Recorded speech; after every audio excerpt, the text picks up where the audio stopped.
sebelum-sebelumnya, silahkan. Gitu ya, mudah-mudahan benar-benar Bapak Ibu nanti membawa kembali apa yang sudah semangatnya boleh gitu ya, ataupun ide-ide lagi karena sudah disampaikan beberapa waktu itu adalah poin-poin dari materi-materi kami. Baik, Bapak Ibu, Bismillahirrahmanirrahim. Assalatu wassalamu ala asrofi anbiya'i wal mursalin wa ala alihi washabihi ajmain amma ba'd. Untuk kegiatan pada hari ini ada 3 lagi materinya. Jadi tugasnya ada berapa Bu Penny? Satu saja. Alhamdulillah. Satu kelompok. Oh ya. Satu individu, satu kelompok tugasnya ya. Jadi Bapak Ibu saya bacakan. Yang pertama adalah kemampuan TIPEK dalam pembelajaran IPA.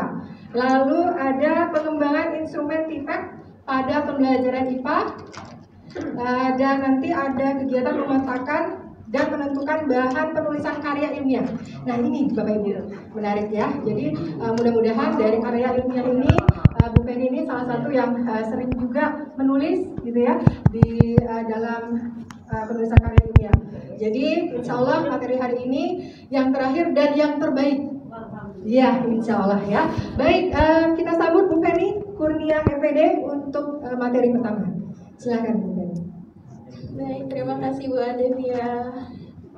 Bu Adevi ini semangat selalu setiap hari kayaknya ya. Saya pengen tanya resepnya sebenarnya. Oke, ibu-ibu, bapak-bapak, ini ada beberapa teman kita yang belum gabung. Mungkin karena melihat di jadwal pukul 8.30 nggak ada yang sadar ya. Iya, saya juga ngertinya jam 8, cuman pas lihat jadwal, oh ini 8.30 ternyata. Cuman nggak apa-apa, kita tetap mulai di pukul 8 karena jadwal itu sebenarnya kemarin kan dapatnya dari P4TK, mungkin dari mereka nggak menyesuaikan ada hari Jumat, sementara nggak mungkin kita jam 12 keluar karena harus sholat Jumat.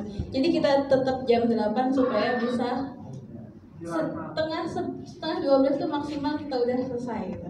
Oke, Bapak Ibu kita lanjutkan di sini TPAJK atau TIPEK, biasa ngomongnya TIPEK atau TPAJK itu sama aja sebenarnya.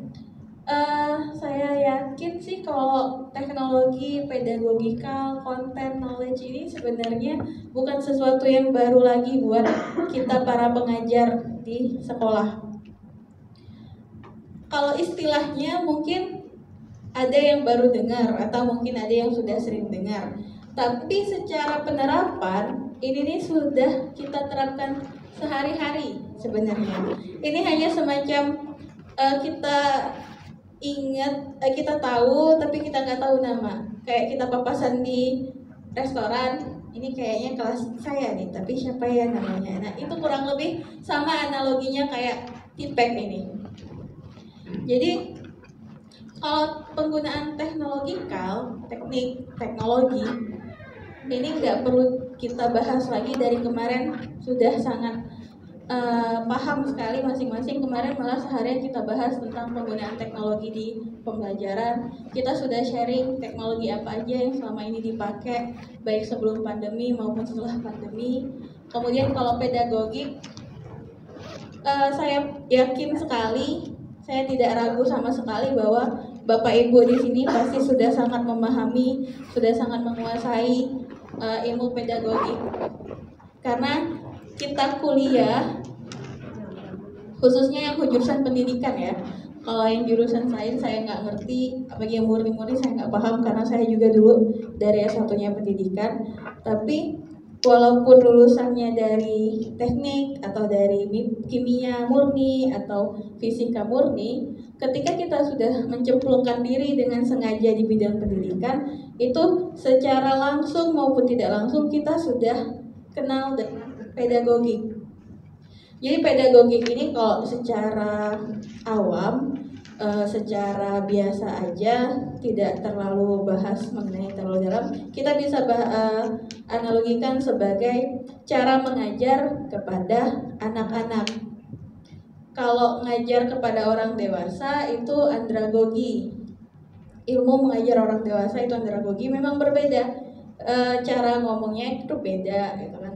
Makanya di S1 pendidikan itu selalu ada belajar pembelajaran, kemudian ada apa lagi ya, mata kuliah semester 1 kok saya tiba-tiba lupa. Intinya sih biasanya ada belajar dan pembelajaran, kemudian perkembangan peserta didik. Nah, itu salah satu atau beberapa mata kuliah yang membahas pedagogikal ini. Waktu dulu saya kuliah sih bingung sebenarnya ngapain belajar ini. Cuman ketika mencemplungkan diri jadi guru, pernah jadi guru juga saya dulu 1 tahun doang, tapi kemudian menyerah. Tiba-tiba sadar, oh iya, fungsinya ini.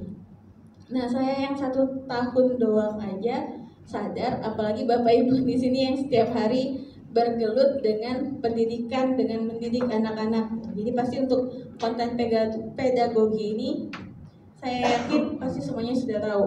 Kemudian aspek selanjutnya konten, apalagi konten. Konten inilah yang kita sampaikan ke siswa kan. Apapun materinya, nah materi pembelajaran itulah yang dinyatakan sebagai konten di dalam unsur-unsur TIPEK. Nanti kita akan bahas satu-satu, ada contoh-contoh penerapan aspeknya nanti di PPT ini, cuma kita bahas secara umum dulu.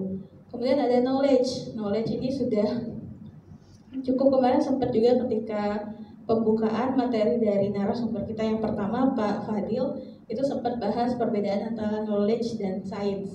Jadi saya nggak akan ulang lagi, nanti Bapak Ibunya bosen. Ini bosnya ngomong itu, anak buahnya ngomong itu lagi, nggak kreatif banget kan katanya Unmu kan. Oke. Jadi untuk TIPEK, kalau kita analogi secara bahasa sebenarnya sudah kita lakukan, tidak perlu terlalu misalnya ada yang gugup atau misalnya nervous, ketemu istilah baru lagi misalnya. Ini apa pula misalnya kan? Sebenarnya enggak, karena ini semua sudah kita jalani sehari-hari. Beda nama aja, kayak kue di Bangka namanya kolopan, di Jawa namanya terang bulan. Nah itu sama sebenarnya. Saya dulu kuliah di Jogja, apa terang bulan dijual, pas dilihat ya Allah ini mah martabak Bangka. Oke, kurang lebih sama seperti itu. Oke, jadi TIPEK ini itu sebenarnya framework atau kerangka berpikir, kerangka pembelajaran. Berbeda dengan model. Kalau model itu ciri khasnya kan ada di sintaks. Nah, kalau framework dia lebih menyambungkan antara satu aspek dengan aspek yang lain. Oke, kacamata dulu karena rabun Bapak Ibu. Oke, nah di sini jadi TIPEK itu awalnya dikembangkan sudah lama sekali. Jadi bukan sesuatu yang baru, cuman memang baru kita kenal aja. Dia lahirnya udah dari 87 tahun 86, 87 itu 4 tahun sebelum saya lahir malah. Jadi sudah lebih tua daripada saya. Jadi di TIPEK dia sistemnya seperti ini. Kayak diagram Venn ya kalau di matematika. Jadi ada irisan-irisan di antara ketiga aspek ini. Jadi yang pertama ada pedagogical content, knowledge atau PCK. Nah, PCK inilah yang memulai TIPEK ini. Dari PCK ini itu menggambarkan bagaimana pemahaman guru terhadap teknologi pembelajaran dihubungkan dengan PCK. Jadi dia tuh lahir awalnya itu sebagai PCK, jadi pedagogical content knowledge. Kemudian makin kesini bertemu dengan perkembangan teknologi. Zaman dulu nggak ada komputer, zaman dulu kalau mau internet harus pakai modem segala macam. Modemnya modem yang lelet pula kan. Atau kalau yang simple itu zaman SMP kalau saya nggak salah terakhir ketemu itu nyimpen data itu harus di disket, cuman 3 MB kalau nggak salah. Sekarang sekecil ini bisa nyimpen 1 terabyte. Jadi makin kesini teknologinya makin berkembang sehingga otomatis akan ketemu sama berbagai aspek-aspek di bidang pendidikan khususnya. Maka di digabungkanlah, diintegrasikanlah dengan PCK ini. Jadi dari awalnya PCK, kemudian kembangkan lagi, dapatlah TPEC yang unsurnya ada di sini. Ada technological knowledge atau TK, kemudian ada content knowledge, kemudian juga ada pedagogical knowledge. Nah, irisan antara PK dengan CK itu jadinya PJK. Irisan antara TK dengan CK jadinya TJK. Begitu juga seterusnya, sehingga di irisan yang di sini inilah yang disebut sebagai technological, pedagogical, content knowledge atau TPEC. Jadi kerangkanya itu seperti ini. Jadi antara satu unsur dengan satu unsur lainnya itu saling beririsan. Bisa nggak dipisahkan? Ya kalau kita ngomong masalah TPEC ya nggak bisa dipisahkan. Jadi harus terintegrasi antara satu sama lainnya. Tuh. Jadi kalau di awal itu Schulmans tahun 87, 86, kemudian dikembangkan lagi oleh Kohler dan Misra 2009. Jadi ini salah satu pengembangan dari teori. Jadi teori yang zaman dulu itu 2009 ke 87 itu kan lumayan juga ya. Berapa tahun? 17 tahun. Nah nggak sih? Nggak saya hitung ya saya. Itulah pokoknya 22 ya. Jadi teori yang 22 tahun lalu kemudian dilihat lagi dari sudut pandang baru sehingga melahirkan teknologi yang baru atau konsep yang baru. Nah, itu melahirkan TPEC yang kita sekarang sedang digaungkan oleh P4TK. Jadi sebenarnya TPEC ini materi titipan atau memang dari P4TK yang memberikan materi TPEC dikaitkan dalam pembelajaran IPA karena BIMTEK-nya BIMTEK IPA. Ya boleh. Iya, pasti kami share nanti setelah ini akan dikirim linknya sama kayak kemarin link dari Google Drive ke grup. Nanti juga ada tugasnya juga nanti akan kami share. Tetap pasti kami share Bapak Ibu. Soalnya kalau cuma dapat di sini sejam setengah sampai rumah udah lupa mau nyatet, tapi yang ngomong di depan cepet banget nggak dicatat tapi ntar lupa. Jadi pasti akan kami share nanti, Mbak Rizka pasti akan mengirim linknya. Kemudian ini masih mengenai TPEC. Jadi TPEC itu kalau di sini disebutkan bahwa gimana memfasilitasi pembelajaran itu dengan pendekatan pedagogik dan teknologi, sehingga kemudian didapatkanlah hubungan antara variabel-variabel yang ada di TPEC. Fungsinya apa? Jadi ada fungsi dan tujuan juga. Gimana dari beberapa hubungan antara variabel itu nanti akan dilihat faktor apa sih yang paling signifikan yang mempengaruhi kita para guru untuk melaksanakan proses belajar mengajar. Dari hubungan itu kemudian kita bisa mengembangkan bagaimana sih perencanaan pembelajaran ke depannya dalam rangka meningkatkan kualitas guru yang profesional dan berbasis TIK. Tuh. Jadi untuk TIK teknologi memang kita harus terpaksa mengejar, kita harus berlari untuk ngejar itu. Kadang-kadang kami juga walaupun usianya masih relatif ya, soalnya saya nggak ngerasa muda lagi juga sekarang, tetap harus ngejar teknologi. Jadi anak-anak mahasiswa atau anak SMP SMA yang biasanya pakai aplikasi untuk joget-joget di depan kamera itu diarahkan gimana joget-jogetnya bisa dapat konten pembelajaran. Itu sebenarnya sudah memanfaatkan teknologi. Nah, ini kita bahas satu-satu. Technological knowledge. Jadi TK yang tadi, yang di diagram yang tadi, TK itu mengintegrasikan teknologi dalam pembelajaran. Salah satunya model yang kita buat kemarin. Mas Bayu masih ingat nggak caranya kira-kira sekarang? Bikin akunnya masih ya? Jadi kalaupun passwordnya hilang, username-nya hilang, minimal bisa bikin lagi akunnya di rumah dengan email yang beda. Kalau lupa juga masih ada di email kan yang kemarin. Tinggal kita ekspor lagi aja. Nah, gimana ekspornya itu tergantung Bapak Ibu nanti. Oke, untuk teknologikal udah kita bahas full kemarin. Kemudian pedagogi. Pedagogi itu gimana kita mengajarkan. Ini mah Bapak Ibu saya yakin nggak usah diajarin lagi, pasti sudah paham. Karena masing-masing guru punya style dan pembawaannya masing-masing kan. Nggak bisa saya yang mengajarkan harusnya kayak gini. Nggak bisa, karena kita punya karakteristik sendiri. Kita yang kenal dengan siswa kita. Saya bilang, Bapak Ibu harusnya kalau ngajar itu A, B, C. Lah saya nggak kenal sama siswa Bapak Ibu, saya nggak tahu karakteristiknya. Bisa jadi yang kata saya baik, kata teman-teman kami yang di Unmuh baik, tapi kok nggak sesuai sama karakteristiknya, ujung-ujungnya percuma juga. Pembelajaran yang kita harapkan tujuannya nggak akan tercapai. Karena balik lagi, Bapak Ibu lah yang paling kenal dengan karakteristik siswanya. Hubungan pedagogi ini nanti akan lebih ke model pembelajaran, materi hari pertama yang membuat bahan ajar. Jadi kalau di hari pertama kita tugasnya membuat bahan ajar berbasis model, hari ini tugasnya membuat bahan ajar juga, tapi lebih ke perencanaan pembelajarannya, mengintegrasikan tipeknya gimana. Nanti lembar kerjanya akan di-share juga. Sama kayak kemarin masih Word dan berkelompok. Jadi kalau kemarin tuh kita bikin bahan ajarnya kan. Kalau sekarang kita bikin perencanaan pembelajarannya.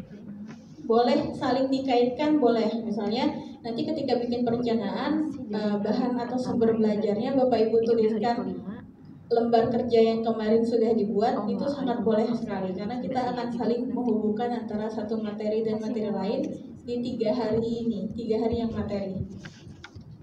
Oke, kemudian kita lanjut konten. Kalau konten itu lebih ke substansi materinya. Kalau ini tadi gimana ngajarin, kalau ini apa yang diajarkan. Jadi ada di sini contohnya. Kira-kira ini apa ya peristiwanya? Apa ya? Jadi siswa A ini ngomong bahwa gelas ini basah karena batu esnya berubah menjadi air di dalam gelas. Kalau siswa B dia bilang kayaknya esnya itu cairnya di luar gelas deh katanya. Terus C, katanya kayaknya itu beberapa bagian dari airnya itu bocor dari gelas, makanya permukaan luar gelasnya basah. Sementara siswa D dia bilang enggak, airnya menguap. Jadi airnya menguap sehingga air yang menguap dari udara itu berubah menjadi titik-titik air, makanya permukaan luar gelas itu basah. Kira-kira materi ini tentang apa ya? Penguapan. Terus perubahan suhu. Jadi ada yang bilang penguapan, ada yang perubahan wujud, ada yang perubahan suhu, terus ada juga yang bilang perubahan kalor. Kira-kira apa nih?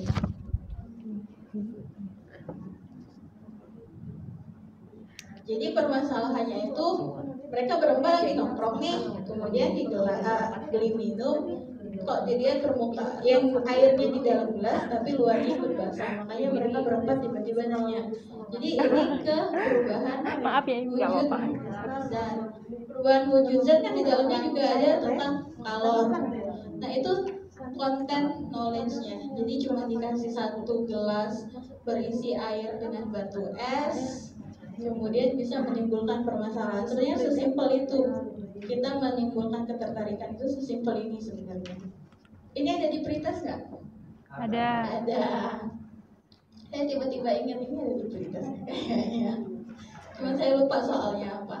Jadi kalau konten itu apa yang kita ajarkan ke peserta didik? Materinya, substansi itu. Kemudian Ini TPACK dalam pembelajaran sains atau pembelajaran IPA. Komponen pentingnya itu yang di bold ini, yang ditebalkan. Ada CK, content knowledge, kemudian PK, pedagogical knowledge, dan technological knowledge. Tiga komponen ini yang kemudian saling berhubungan, saling berintegrasi. Nah, komponen TPACK atau TPACK ini, tabel ini menyatakan hubungannya dengan pembelajaran IPA. Ada komponen pengetahuan, ada komponen TPACK. Untuk PCK itu ini aspek-aspek yang ada di kompetensi pengetahuan, kemudian PCK itu ini sumber daya segala macam, sama yang terakhir TPK-nya itu ke pemanfaatan ICT atau TIK. Sampai di sini kira-kira ada yang mau kita diskusikan dulu, Bapak Ibu? Ya, nggak apa-apa, silakan Ibu. Berat banget, karena jawab ke 30 kita majuin aja soalnya tadi. Oke, kira-kira Bapak Ibu ada yang pengen ngasih pendapatnya atau misalnya punya pendapat lain, kita bebas diskusi di sini. Ya kurang lebih kayak gini. Pedagogical ke konten, teknologikal ke konten, kemudian teknologikal dengan pedagogikal. 3 komponen inilah yang menyusun TPACK secara utuh. Ada nggak Bapak Ibu? Atau misalnya sebelum ini sudah pernah menerapkan cuman belum tahu namanya, atau sudah tahu namanya tapi belum pernah menerapkan? Yang mana iyanya? Ibunya iya, cuman saya nggak tahu yang mana iyanya. Sudah pernah mendengar namanya Bu, tapi belum menerapkan komponen TPACK ini dalam pembelajaran. Oke, kalau Ibu dengan Ibu Mega Bu. Ibu Mega sudah pernah dengar tapi belum pernah menerapkan. Kita bedah satu-satu. Ibu ketika mengajar di kelas apakah sudah menggunakan TIK, ICT? Sudah. Sudah. Bu. Sudah. Ketika mengajarkan materi apa ya Bu? Mata pelajarannya? Fisika Ibu. Fisika. Di fisika itu pertemuan pertama biasanya pasti besaran satuan pengukuran. Ibu mengajarkan itu enggak? Iya Bu. Iya kan, pasti kan. Sama yang terakhir, cara ngajarnya pakai model pembelajaran kah? Pakai. Iya. Itu sudah sebenarnya TPACK. Iya. Itu sudah menerapkan TPACK. Cuman kita masih belum sadar aja sebenarnya. Kita belum menyatakan itu secara sistematis.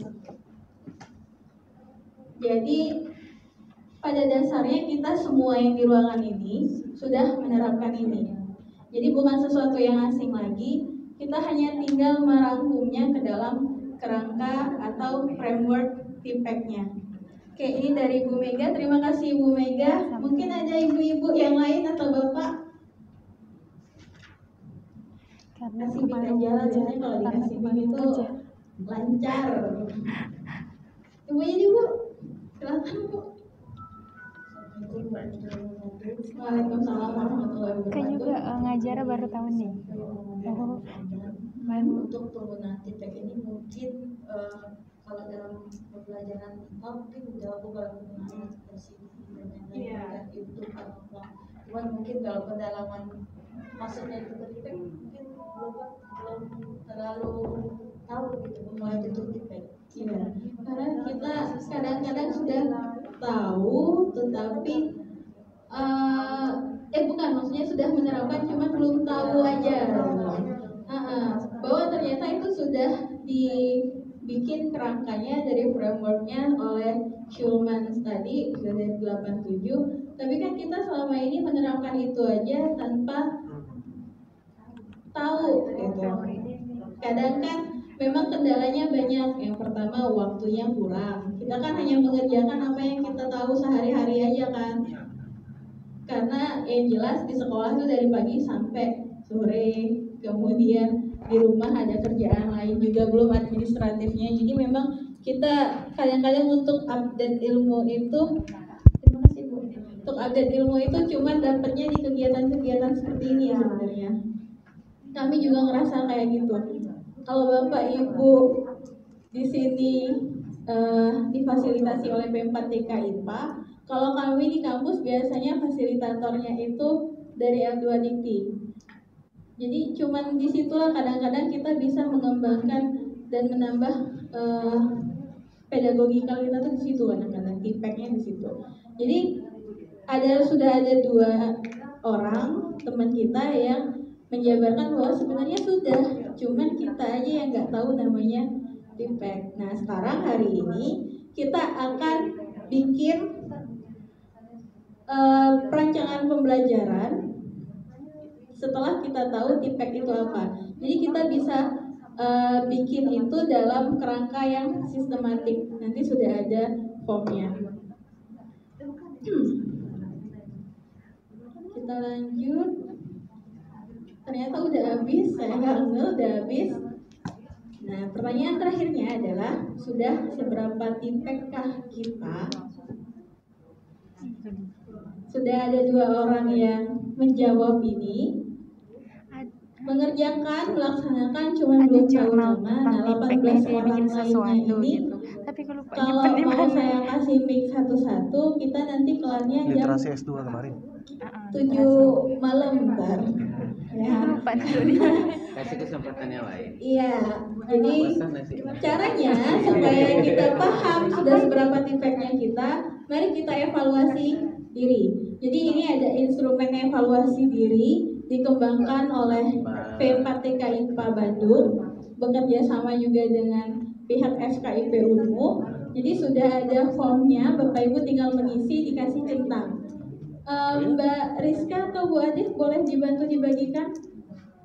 Oke, terima kasih. Jadi ini cuma dicentang, Bapak Ibu ada pernyataan-pernyataan sudah atau belum, iya atau tidak. Nah dari situ kita bisa, oh iya memang ternyata selama ini saya udah menerapkan, atau oh mungkin di aspek ini yang belum. Nah itu lembar evaluasi diri. Kalau ini dikumpul, jadi ada nama, kemudian asal instansi, ada pernyataan. Ini setelah diisi kemudian harus dikumpul. Tapi kalau misalnya Bapak Ibu suatu hari pengen evaluasi lagi, formnya ada di link Google Drive-nya.